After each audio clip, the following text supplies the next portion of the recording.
core economic views between liberals and leftists. All right. Okay, excellent. So tell me if you agree. So liberals support free market enterprise and private property, aiming to fix economic flaws through government regulations, social safety nets, and tax policies. Leftists criticize or outright oppose capitalism. Yes. Advocating instead for social democracy, socialism, or communism, where workers or the public control the means of production. Okay. So there are two different things. Number one. So where are the leftists in this country then? Because I don't know anybody who supports those policies. I know a lot of liberals.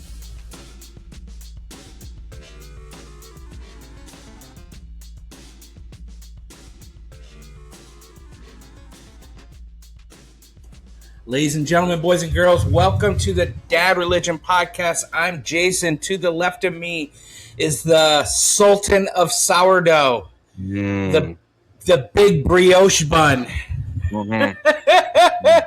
the Yellowstone Park of yeast. I don't know about that one, but our dude likes alliteration, man. I stole that from Kill Tony. He does that. Anyways.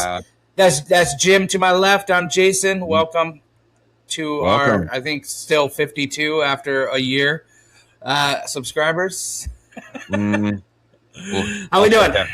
We're doing good, man. Doing really good. How about yourself? I am on vacation, so I'm good there. I'm not doing anything. I'm just staying home. I have a lot of vacation time that if I don't use it, I lose it. Use it. So I've been losing it a couple years. So I was like, yeah, let's use it. So I'm just gonna stay home. Bro, that's your pay, man. That's like your income. That's part of your. I understand. Usually I'm just too busy to make it happen. There's always something going on. But I see you moved into your new house. It's my new office. It's a little bare at the moment. But, it got some. It kind of looks like the old office. Sure, it's because it's going to have all the same decorations and stuff. The stuff up above my closet that you can see, those little masks, I've had those for a really long time. My grandma brought the masks home from Mexico for me when I was like 12. And then the piece in the center is a trophy that I won in speech when I was at the Great Salt Lake Tournament in Utah. They gave out like Native American replica pieces. I thought that was pretty cool, so I put those up. Ooh, let's talk about what we got behind us. All right. Go for it. I went first. I just talked about my masks. So what do you got? All right. So right here, I got a original Led Zeppelin skateboard that my father-in-law gave to me. That's from Zeppelin? That's from like I'm going to say the 80s. Says Led Zeppelin down the middle. Crazy. Above that, right here, that's a Dennis Rodman. So when I was, I don't know, 10 years old, I used to go to this card shop. It was called Collector's Corner. It was in Flushing, Michigan. They basically raised me and my brother for about 4 years. Yeah. And there was this artist who used to make these little caricatures. And that's a drawing that he made of Dennis Rodman back in, I don't know, 1990. Wait, what does it say? 1989. So that's Dennis Rodman as a Piston. And then me and my brother went to Kroger's and met him and John Sally, and I brought that with me, and I had it autographed. I found it in storage. I put it in a frame. Did you sign it Dennis Rodman, or do you sign the Worm? Tell me you signed the Worm. Oh, it says Dennis the Worm Rodman, number 10. Go ahead. I was just going to say, I prefer Rodman to Isaiah Thomas. I've never liked him, but Rodman, it seems like at least he's legit. Well, at this time he was normal. He wasn't what he is now. He was never normal, bro. That dude was never normal. He was always weird. Yeah, but not as weird as he is now. Like, he didn't have any different colored hair. He dressed normal. I think this is his second year. Yeah. So when he was just pissing everybody off. Yeah. And then underneath it, I got a Mac Sabbath poster that I got at the concert. And then another skateboard my father-in-law made. old school 80s Michigan flag thingy. And then that is my father-in-law's skate helmet when he was a teenager. Then I got a picture of my doggy. And then a bunch of, Red Wings and Lions shit. But over there, I got a bunch of concert posters. And over there, you got my kegerator. A few other things. I got my diploma. Dude, you got a lock on your door that if you don't want people to come in, man, people ain't coming in. So that's a little shit. That's like you got a barricade. I didn't even show you the big bookcase, which is right there. Oh boy. Well, congratulations. New house, new memories. Yes, so far it's been great. It's big enough. There's enough spaces for everybody to have their own stuff. Yeah. So like living with new roommates you haven't lived with, and they happen to be your girlfriend's parents, and then having I lived with my mother-in-law. I lived with my mother-in-law for 3 or 4 years. We lived in the same place. It was hard. It was difficult. I love the lady. I miss her to pieces. But it was really tough living together. Yeah, you got to live up to other people's standards, right? And at least you feel you have to live up to other people's standards and recognize other people's boundaries. That's kind of important too. Everyone's got to have their little bit of space. Good. Bella did a video of her first apartment, with her and Trenton and Luca walking through, and it's completely bare and clean, and he's like, running from room to room, and he's being cute, but Bella's being very sentimental in her little passage about how this is where she learned to be an adult and brought her first baby home, and I'm like watching this, I'm freaking bawling. It was so touching and sentimental, but it's a big move. You know what I'm saying? Like I've been so caught up in the physical part of this move for the last 3 weeks that I keep forgetting this is a big lifestyle change for everybody, especially for Bella, who's like about to have another baby. Like everything is going crazy for her right now. I'm glad that we're here to help.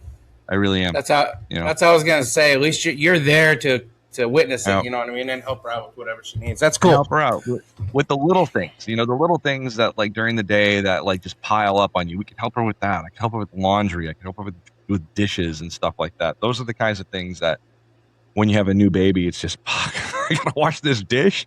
This one dish is like, oh, fuck, So anyway, that's where we're at. Cool. Let's talk a little baseball, bro. It's at a landmark point of the season. And I think the last time we touched base on baseball, you were burning your Detroit stuff or something. Like you were like done with baseball forever. And then we had to like do this compromise. We're like, okay, let's do the baseball documentary. You're like, all right, but we got to go 100 years back because I don't even want to touch baseball right now. But things are different now, right? A little different. Yeah, we've won. What are we in our last 31 games? We were 21-10, I believe. We're playing good baseball, but I don't understand these teams that I have that they just shit the bed for 2 straight fucking months. Like shit the bed, like play like trash. Find themselves 15 games out, 22 games under 500. And then they start playing good. And they got to dig out of this fucking hole. Yeah, I was pissed. I was angry. I was tired of giving myself to a team that didn't know how to play the game of baseball, or I don't know what was wrong with them. But they have played well. The best record in the American League in June. And July, they've been pretty good, too. So we did lose yesterday, again, in the top of the ninth. But we find ourselves 4.5 games out of the division and 3.5 out of the wild card, I think.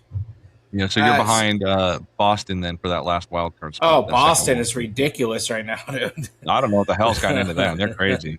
15-game win streak, I think. Yeah, they lost yesterday. They did 15, then they lost one, then they won one. So they're 16 of the last 17. Yeah, that's pretty freaking solid. Didn't see that coming. So they're now buyers at the trade deadline. What do you think about the Tigers? Are they buyers? I mean, obviously, the goal, the holy grail the whole enchilada is, the Golden Fleece Scooble, right? So what happens with Scooble, and that's going to let you know kind of what Detroit wants to do with the season, right? You can do all kinds of things. Like you could probably trade Scooble for, the 6 best prospects in anybody's,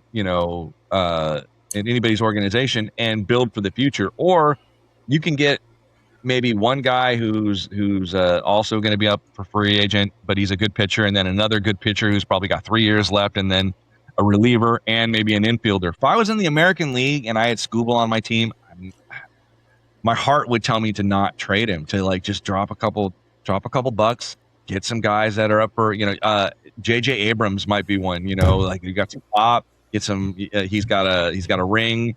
And who do you got playing shortstop right now? Who do we have playing shortstop?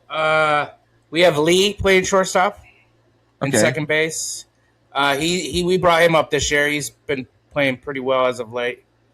But we do need another shortstop. We do need a shortstop. Abrams, can you imagine if you picked up Abrams, maybe some middle relief and one more starter rather than losing Scooble? I think that's scary, man. Here's the deal.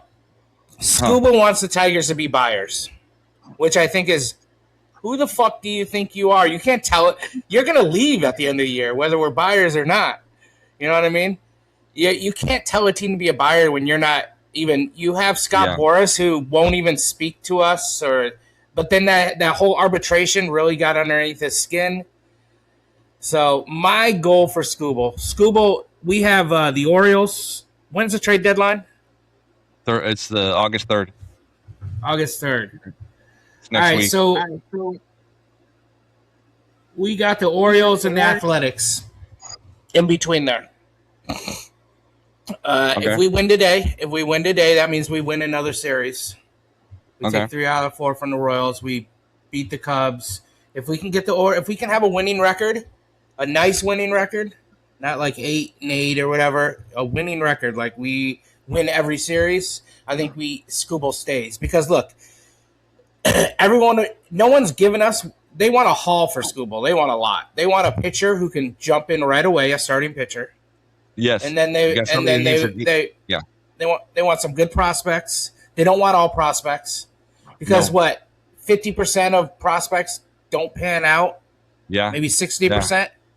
And you guys are already fat in your farm system. Think about that. You've got a good farm system in place already. So what more do you need in that area? We need someone to replace him. I don't want to let him go. I think they should sign him to a deal, but I don't think that's going to happen. I think the arbitration kind of buried that.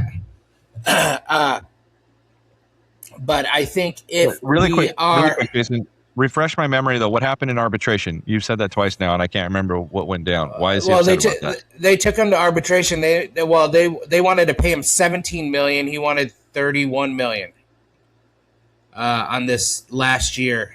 It's an arbitration deal. I'm not exactly sure how it works, but they took him to. He had to go to arbitration, so basically court, to see if he was worth that much. They had to, and he was. And he said, he's like, until you're in that spot, you don't know how it feels to be sitting in that room. Right. After giving everything you've given. How did it pan out? What did he end up with? I think he ended up with the 31. Because that's what he... So, I don't think his feelings are going to be hurt about that, Jason. I mean, it's business. Business is business. It's not like Mike Piazza. Like Mike Piazza was up for free agency with the Dodgers. I went to opening day that day, and he had said something like the Dodgers had offered him $87 million for 7 or 8 years, and his response was that it was an insult. And so, of course, anybody saying that $87 million in a contract is an insult in 1998 when that happened, is going to get the boos, and he got booed on opening day. And I knew at that point that he was going to be traded. There's no way. You can't boo your greatest starter on opening day. Like, everyone booed him. It was crazy. I'm like, oh, he's gone. So that's a little different than Scooble's situation. I think he wants to be a Tiger, man. I think that there's a new culture of people who, like, you know what if I can stay with this team and we can win a World Series championship? Is that not going to have more value to me in the long run than if I shop myself out? And then what if I go to a new place and and suddenly I hurt myself and I need Tommy John or something like that. Is that where I'm going to want to be? You know, like maybe he really does want to stay in Detroit. I think that there's a culture for that. And I think that since if you negotiate now instead of after the next contract, you build him in something like, you know, with paying with deferred payments, you know, why not give it a shot? Where's Skubal from? Where's he from? Like originally, where does he come from? I think he's from Colorado, but I could be wrong. Is he from Colorado? Okay, well that's not like at home in Detroit, but he's only played in Detroit, right? He came up as a rookie. Yeah, we drafted him. Right, dude. There's something to that. You know, people wanting to, you know, it's like not that. About him. I think he does. It's about his agent. Scott Boras has a lot of pull. Hey, guess who was Clayton Kershaw's agent? Wasn't Scott Boras his agent as well? He stayed a Dodger his whole career. He wanted to stay a Dodger. You know, he wanted to retire with the same team. When he got to that point, he's like, "Oh, I think I want to just, you know, be able to say I played my whole entire career with one team." That's an achievement in and of itself. You know what I'm saying? That's a Tony Gwynn kind of achievement. Yeah, it's sad, but you know, it is what it is. I think you keep them. If we're winning, you keep them, because who's to say these prospects that they're giving up are going to pan out to be anything? Yeah. And we go from there. And then we'll get a compensation pick. Is that how you say it? When he leaves. When he signs with another team, we get some sort of pick or something like that. That's interesting. Yeah. I don't know what that means. I don't think the Dodgers are going to go after him, although I'm sure we're always the likely candidate. The only thing I think that would make the Dodgers go after Skubal is if they thought that a rival was going to get him. Like, I think Skubal on the Diamondbacks would be pretty dangerous for us this season. Because Diamondbacks are pretty good, to be honest. They're a good team, and if they had someone like Skubal, that would be crazy. I think if Milwaukee were to land Skubal and get Miller from San Diego, that would be. I wouldn't want to hit that team in a 5-game series. That would bum me out, especially hitting him and having to hit Skubal twice. That would be rough on any team, you know? Yeah. So, yeah. But I don't think the Dodgers are in. I don't think we're buying. I think we're holding the board as best as we can and only playing defense. Like, we'll go after Skubal if we think that, you know, probably if we think that the Brewers are going to get him. You don't need to. Look at your record. Like I was looking at the records the other day. The American League is trash, bro, compared to the competitive. The National League. Competitive. Maybe they're just really competitive, bro. You know, there's just no one running away with it. Maybe, but our first place team would be like 15 games out in your division. And yet crazy. The American League won. And yet the American League won the All-Star game. That ain't nothing. That doesn't make it. I know, but in my lifetime, the American League has just beat the piss out of the National League in All-Star games. I bet you the record in my lifetime. I'm 55 years old. It's probably like 35-20. You know, American League over National League. Yeah, excuse me, but yeah. So that's what I think is going to happen. Trade deadline. I don't know. We'll find out next Thursday, right? Or next Monday. Next Monday is the 3rd. Or the following Monday. Yeah. So we'll see. I think actually the Dodgers will make a couple of small changes in their bullpen. They always seem to be able to do that. Like, we've got different kinds of recruiting. We've got the kind of recruiting where we go and we write the really, really big check and get the big guy. And then there's the other kind of recruiting where we look and see who's available on the trash heap and then run it through our own sabermetrics and our own, you know, we've got a really good pit crew. That's what I think the Dodgers unsung virtue is. Our pit crew is crazy. We can take guys that are in different stages of their career and for whatever reason have lost their confidence and don't put up the numbers that they used to and bring them back. I don't know how. I don't know who's in charge of doing that. I know that Andrew Friedman finds them, you know, but that's what you got a good organization with a lot of money. A lot of money, and that money pays for a pit crew, you know, and recruiting and that kind of stuff. Right now, we have 8 outfield prospects in the minor leagues. Like 8 great outfield prospects. They are not all going to be playing in the major leagues for the Dodgers. There's no way, right? So what do? You gotta you don't want to rob them of their opportunity. You got to trade them, you know, at some point. So. Yeah.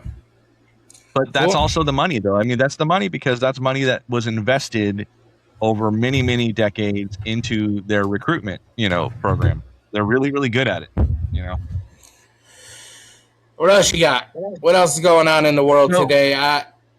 you had me read that book, Regime Change, by Haberman and Swan, the one about kind of compares Trump 1 versus Trump 2. That was fascinating and terrifying, and also completely predictable. Yeah, man, I haven't finished it yet. So where are you at? Where have you left off? Let me look.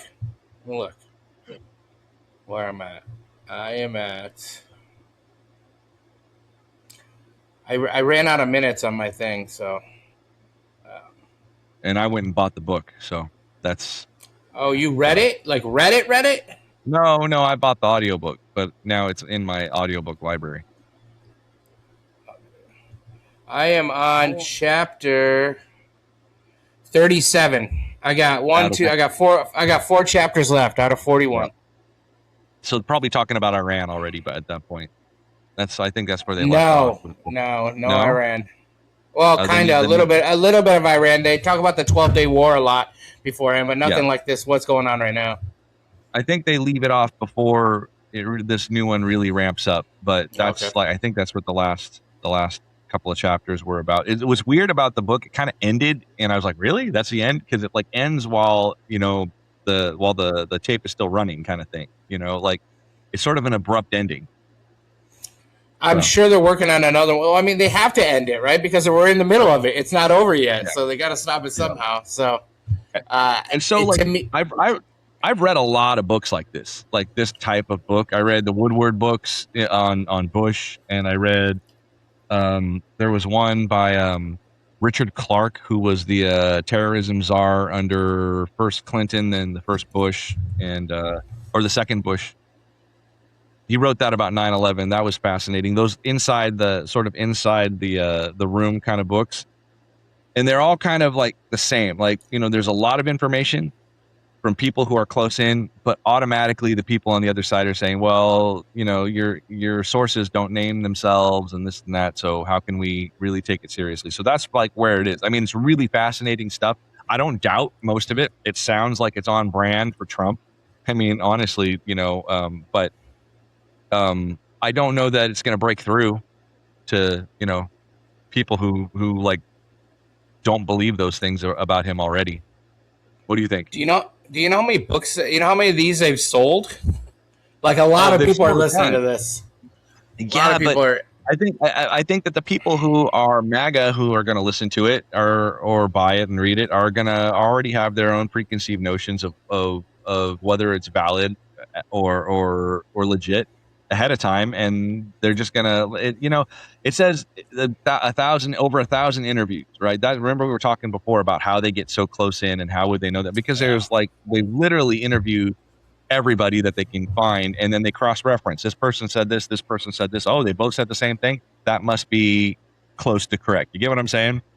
Yeah. So it's good. I think that it is totally legit. It's in that world. It's still probably reporting from maybe an angle, but it's still, I think that a lot of the things that are being reported, most of the things that are being reported probably happened almost exactly the way that they're reported. I just don't think that it's going to break through, because those things never do. Like the book by Richard Clarke, that I was talking about, that was a fascinating book. That was just it judged everybody. It wasn't one of those things that was one-sided, and yet one side felt like, no, you're blaming us. This guy's a liberal. He's, and they just wouldn't accept his word on that. They didn't use him as a scapegoat or anything, but his word wasn't given validity. And in the end, he was the one dude who knew everything that was going on. Like, everything he wrote in that book came to pass. Like, there it is. It's all right there. You read that in the 9/11 Commission report, and you understand what happened during those 2 weeks around 9/11. That's my feeling. But they never break through, is what I'm trying to say. The other side always just naturally defensive. I think this is different. I'll tell you why. My opinion. Tell me. So, back with Bush and the 9/11 and all that, we didn't really have the information we have now on a daily basis. It floods out. A lot of these stories nowadays, people already know. People know Trump. He has been shoved down our throat for 12 years. Well, since 2000, when 2015 he came on the scene politically. I mean, he did have the #1 reality TV show for like a decade. So we all know Donald Trump from the 80s. Yeah, anyway, but politically, he's been shoved down our throat since he came down that escalator. Okay? So, with that being said, we all know him very well. Yeah. And we all know that this more than likely is 95% true. And even the MAGA knows. So I don't think it's denied. I just think it's people just let it go like they do everything else. That's the problem nowadays. People can do some of the worst shit, and we'll say it, we'll talk about it for a day, and then the next day it's just out of our head and it's just forgotten about. So because there's so much shit, Jason. There's so much shit. That's why. So I think it's different. I think people know this is Trump. They know what he's doing. They accept it, though. That's the problem. He is accepted. Yeah. Everything he does is accepted. And just, that's just Trump. That's Trump. That sounds about right. That's Trump. That's the problem with our society. There's no accountability now for this man. There's no checks and balances. Which, again, going back to the midterms, that's where we need to win the House. I think we will. Yeah. If there's no tomfoolery happening. But I believe the book is. When you say we need to win the House, I wonder who we is sometimes. I think is it everybody that's not MAGA? I think, is that right? I think it's the American people that are not MAGA. Yeah. I'm not saying a slide because I think we need a great reset of some sort. Yeah. Something needs to be reset. There needs to be some checks and balances for 2028. No matter who wins in 2028, there needs to be a reset on both sides. I'm sorry. Yep. There just has to be. And I personally think that MAGA does not exist without Donald Trump. You can have it. There's going to be – they just don't have – he is one of the most decisive and just and I'm going to say amazing political figures because what he has done is amazing with the MAGA movement. It has taken over politics like nothing has ever taken over politics before. Let's say incredible rather than amazing, because amazing almost sounds like an achievement, and incredible is just kind of like wow. But it's also amazing that he was been able to take people, not in a good way. Amazing doesn't have to be good. It doesn't have to be good. He is the most he's just like the most famous political figure ever, I think, at this point. Good or bad. He is. Like, in our time, he is. And there's no one like him. And no one's going to be able to take his spot. So I think once he goes, MAGA dies. There'll be people trying to say they're MAGA. That'll be the thing. But I don't think it's going to have the it's not going to have the oomph that it does with Donald Trump. Yeah. It'll break apart into several big chunks. Each will have its own. Each will have its own political influence, But I can only hope that the Democratic Party does something similar if that's what's going to happen. Because the idea of the current Democratic leadership suddenly being the top dog in a political world where the Republican Party is completely fallen apart, that kind of scares me a little bit too. I don't trust Jeffries and Schumer at all. Here's the core economic views between liberals and leftists. All right. Okay, excellent. So tell me if you agree. So liberals support free market enterprise and private property, aiming to fix economic flaws through government regulations, social safety nets, and tax policies. Leftists criticize or outright oppose capitalism. Yes. Advocating instead for social democracy, socialism, or communism, where workers or the public control the means of production. Okay. So they're two different things. Number one. So where are the leftists in this country then? Because I don't know anybody who supports those policies. I know a lot of liberals. That goes back to the communism that it states here, or communism. So they think the DSA are communists. They hear socialism and they automatically say, "Oh my God, communism, communism! They're coming!" Kind of like when JFK was running as a Catholic. He was a Catholic. Oh. The Pope is taking over. He has to answer to the Pope, the Vatican. It's the same shit, dude. It's the same shit, and it's just a different era. It's the same shit. People are dumb. I'm just sorry, and they're dumb and they're very sheepish, and that's what they believe. They don't actually do their research. They don't think about it.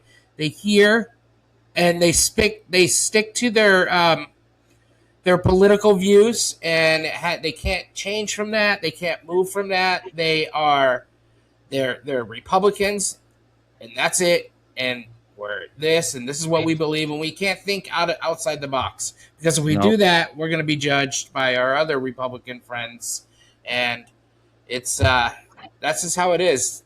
Me and you were free thinkers. We can think both sides. I can look at both sides and be like, okay, this is kind of right. The left is, because I don't really consider myself a liberal or Democrat. I usually vote for that side because that's the side that, usually has my values, but if there's a Republican, if we can get back to the old Republicans and get rid of this whole MAGA bullshit, I'm all about America first. I'm all about American people. I'm all about stopping forever wars, stopping freaking giving money to countries who do nothing for us, absolutely nothing.